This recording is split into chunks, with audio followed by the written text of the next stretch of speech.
안녕하십니까? 숨은 역사를 다양한 시선으로 해석하는 끄세입니다. 이번 편은 한무제와 흉노의 혈투에 대해 이야기하려고 합니다. 그 전에 한무제에 대해 설명을 드리겠습니다. 한무제는 훌륭한 업적을 이루었지만 사치스러운 생활과 헛된 욕망 등으로 대단히 성격이 괄괄한 사람으로 알려져 있습니다. 기원전 141년 16살의 나이로 황제가 된 한무제는 그동안 한나라와 흉노와의 조공 외교를 근본적으로 바꾸겠다고 선언합니다. 당시 중국은 엄청난 강국으로 국고에 얼마나 자금이 많았던지 황실 창고에 동전을 꿰는 끈이 사가 끊어질 정도였다고 합니다. 더불어 한나라는 흉노와의 전투를 통해 흉노의 무기인 말을 탄 상태에서 활을 뒤로 쏘는 배사기법도 익혔고 군사의 숫자가 월등히 많으므로 흉노를 두려워할 필요가 없다고 생각했습니다. 자신감에 차있던 무제는 기원전 133년 장병 30만 명을 동원하여 흉노를 공격하지만 효과는 지지부진했습니다. 그만큼 흉노가 한나라의 공격에 적절하게 대응했다는 뜻인데 그때 한무제에게 솔깃한 정보가 들어옵니다. 흉노가 기마민족 월지를 공격하여 들어가면 다시는 나올 수 없다는 뜻의 타클라막한 사막 서쪽으로 쫓아냈는데 월지가 이를 복수하기 위해 흉노를 함께 공격할 동맹국을 찾고 있다는 소식입니다. 참고로 월지는 목특 선우가 인질로 보내졌던 곳입니다. 한나라 초기의 대외정책에서 가장 큰 과제인 흉노를 견제하고 제압하기 위해 무제는 월지와의 동맹을 계획합니다. 기원전 139년 무제는 현재로 말하면 외교관인 장건을 월지로 파견을 보냅니다. 결국 장건은 25살의 나이에 100여 명의 사절단을 이끌고 월지로 출발하게 되는데 이 임무는 매우 위험한 일이었습니다.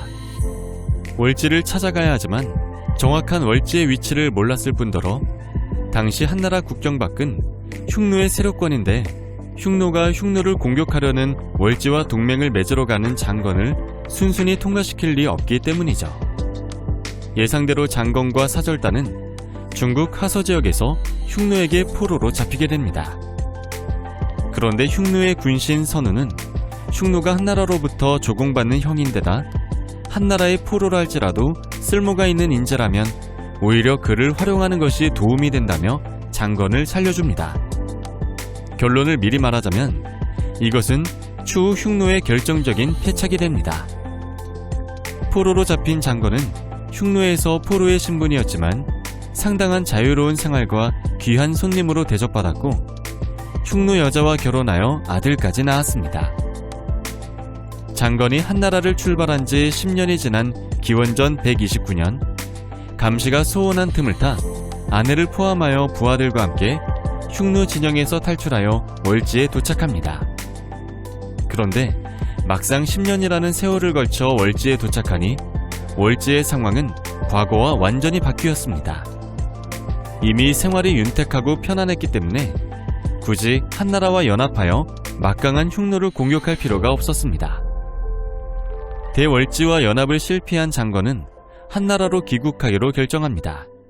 기원전 123년부터 한무제는 월지와는 연합에 실패했지만 중요한 정보들을 가져온 장건의 보고를 토대로 그동안 성공하지 못한 흉노 공격을 시작합니다. 드디어 비로소 한나라가 흉노를 제압하기 시작합니다. 이때 중국 역사상 가장 위대한 장군들로 불리는 위청, 이광, 곽고병 등이 등장합니다. 특히 곽고병은 그동안 흉노가 장악하고 있던 하서주랑 즉 비단길 실크로드를 확보하였는데 이것은 통상로를 활성화시키는 계기가 되어 흉노의 세력을 크게 위축시키면서 명실상부한 우위를 지켜나가게 되었습니다. 이런 성공은 장건이 포로 생활 동안 보고 들었던 정보들로 결정적인 길잡이 역할을 했기 때문입니다. 장건이 한나라로 하여금 흉노를 제압할 수 있게 만든 결정적인 요인 중 또 다른 하나는 한열마, 즉 천마를 한나라가 확보하도록 한 것이었습니다. 천마는 용마라고도 불리는데 하늘에서 내려온 초능력을 지닌 말로 용과 암말 사이에 태어나 강물에서 솟았다는 전설을 갖고 있습니다. 장건은 무제에게 대환, 즉 페르가나라는 지역에 천마가 있다고 보고했습니다. 당시 흉노의 뛰어난 군마 기마술에 말려 번번이 당하던 무제는 천마야말로 흉노를 이길 수 있는 결정적인 방안이라고 생각한 후 천마 확보에 총력을 기울입니다. 대왕까지 가려면 흉노가 장악한 하서주량을 통과해야 하므로 무제는 이광리, 이사장군 등으로 하여금 하서주량을 점령하게 한 후 곧바로 대환으로부터 천마를 갖고 오도록 명령합니다. 그러나 기원전 104년 이광리 장군은 무제의 기대와는 달리 대환군에게 격파당하고 빈손으로 돌아오게 됩니다. 하지만 서극천마라 하여 노래를 지어 칭송할 만큼 천마를 얻으려 하는 마음이 컸던 무제는 단념하지 않고 기원전 101년 또다시 이광리와 24만 명의 대군을 동원하여 대환을 공격하게 했습니다. 그러나 대환도 만만치 않았습니다. 한나라 원정군의 목적이 천마 확보에 있다는 것을 알고 만약 한나라군이 계속 공격한다면 천마를 모두 죽이고 자폭하겠다고 위협했습니다. 결국 이광리는 우여곡절 끝에 수십 필의 최상급 준마와 3,000마리의 종마를 받고 군대를 철수했다고 합니다.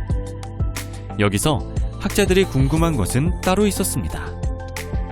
천마로 거론되는 한열마가 어떤 종류냐입니다.